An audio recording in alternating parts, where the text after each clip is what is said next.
Hello, this is Callista, also known as Magical Girl Me, and welcome to another kawaii melanin collab. This is part 2 of the Life as a Black Lolita series. Thank you so much for your support and questions and comments on the original video. We have even more participants in this part 2, so I encourage you to reach out and comment and view the other videos once this one is complete to see the perspectives of the other Lolitas in this collab. Just a reminder to be respectful when commenting. How do you maintain confidence as a Black Lolita? This has become much easier as I've grown in Lolita fashion, but also as time has gone on in our fashion. In the past, when I was into Lolita fashion, there were a lot of confessionals and blogs that were anti-melanin, anti-black, anti-brown. So that was very difficult to see when you were trying to find coordinates. As I've gone on in this journey, I have gained confidence just by wearing Lolita fashion more often and being able to put coordinates together, and you just slowly build up confidence. I began my blog, so that was, I felt like it was just going into the internet and no one was actually reading it. So that gave me confidence to continue to wear the fashion and post pictures of my coordinates, which I've never done before. I became more active in communities on Facebook and on Amino and with my own local community, and that has helped immensely. I maintain confidence now by being comfortable enough to use hashtags that I might have not used in the past so people can find me. I love that it's become easier to find other Black Lolitas. So for me, being able to express myself just helps me gain confidence in general, and I've received a lot of love and support with my coordinates and feedback, which I really appreciate. But honestly, that is a huge part of it, and being able to see representation in Lolita fashion. So being able to see people of color in even like indie brands or on Instagram or on Facebook posting daily coordinate photos, like that helps me because I see, okay, it's not just me, this lone pioneer Lolita doing this thing, and we'll have to see what gets thrown my way. I am able to be inspired and encouraged by people who are brave enough to put their coordinates out there.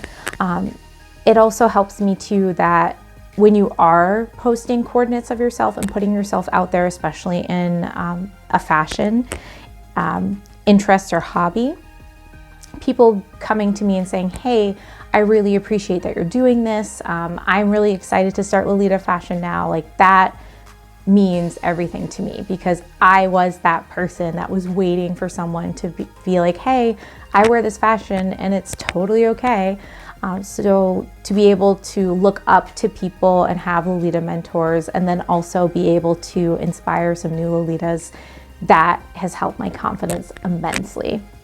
Natural hair in Lolita? Using wigs can be annoying. So what are some ways to style hair in Lolita without the use of wigs?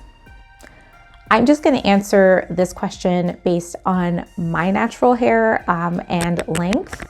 So I have very short hair. I understand some people might be like, well, grow it out and then you can do more with it, which is totally true, except for my hair has been chemically burned. So it was an accident when I moved up to Maine, getting my hair relaxed, and the salon left the chemical on too long and burnt and damaged my hair. And actually, I'm very, very, very thankful it grew back because they weren't sure it was going to. But now it only grows to a certain length. So while I can grow it out a bit and kind of pull it back into like a mushroom shape, it's really uncomfortable. And if I wear it as like a fro, it's always like shorter in the back. So I just keep it nice and natural and short. Plastic hair bows, especially the brands produce them, like AP and Baby come out with them. Those are great because they're small enough that you can wear it with short hair. Those work really well. Really simple, just smaller side head bows look really well, or even normal size side head bows, like the flat kind that you see a lot in classic, but do it in a sweet color if you do sweet Lolita. Hair clips are really great as well, to give it some versatility and some ways to style it. And the nice thing is with those is like you can just have one, or you can layer it up with two, or it just gives you more diversity when it comes to how to style your natural hair. I recently discovered that I am obsessed with bonnets. The half bonnets, especially just half bonnets in general, but I really particularly like the organza kind, so they're kind of see-through. It makes it a lot easier when you're trying to do everyday things like drive or whatnot. That looks surprisingly adorable with really short hair. So I have been able to add volume to my look without having to wear a wig with a bonnet. They look so super sweet and they're so super comfortable. And I always have this issue with the larger bonnets, like they slide off my head and I don't notice because I'm wearing a wig, so I don't feel it. But with these bonnets, because you're wearing it with your natural hair, you can tell.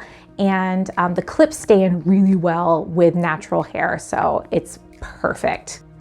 If you hear any meowing, that is our kitten Jasper. So sorry about that. What sparked your interest in Lolita fashion?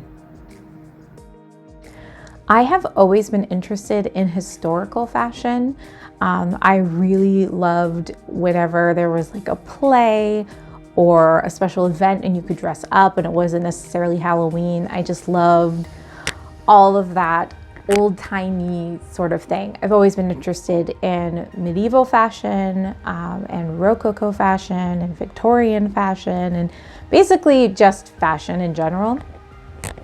I discovered Lolita Fashion and it kind of just clicked. It was like, oh my gosh, here's this everyday style. You don't have to have it for a costume, which is crazy. You don't need a special occasion to wear this fashion. It's frilly, it's gorgeous, it's based on history, it's feminine. I was completely in love. I thought it was absolutely magical that you could combine all of these elements into an everyday fashion. And I was hooked. The second I saw it, I was hooked and I knew I had to do this and I had to participate. What is an example of a positive interaction with other Lolitas regarding your race? I have a great recent example of this. I recently posted for International Lolita Day a coordinate of me wearing my natural hair for the first time. And I was nervous about it just because I've never done it before. And especially being plus size and the way Lolita is, I wasn't sure about the proportions. Like if my head looked really small, the rest of me is like really fluffy and full, if it would look strange. But I did it. I had so many people saying that they loved my natural hair and they couldn't wait to see more of my natural hair.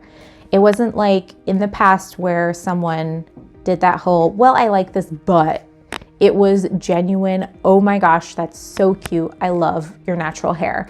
And that meant so much to me, especially where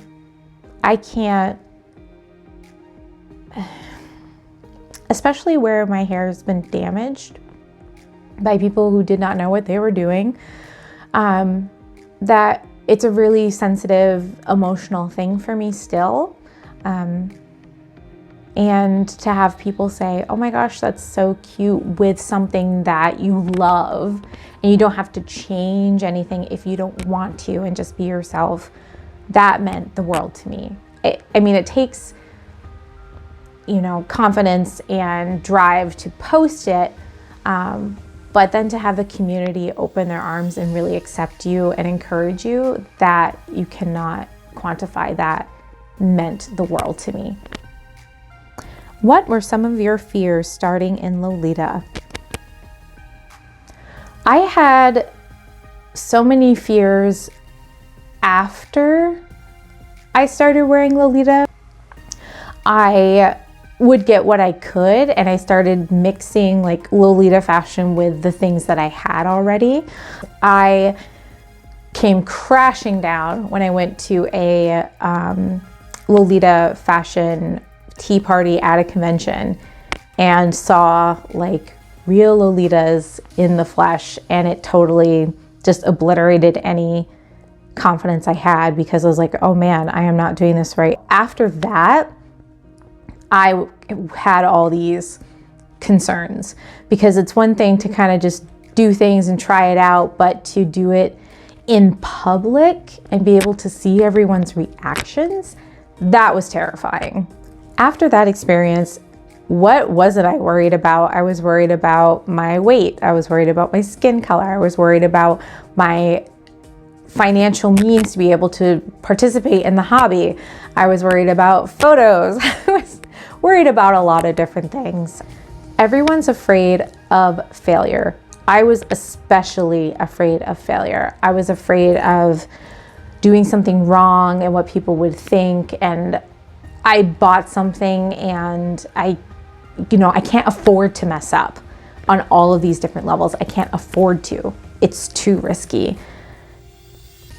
That's what I was afraid of. And over time I've learned, it's okay. I love looking back on even coordinates from like a couple years ago or last year, and I'm like, wow, I at the time was like, this is the best I can be. And now I'm like, wow, I'm even better than that. So it's really special to be able to look at that and just enjoy it and not judge myself harshly.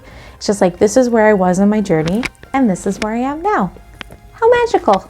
The world is really hard on everyone. You need to not be hard on yourself.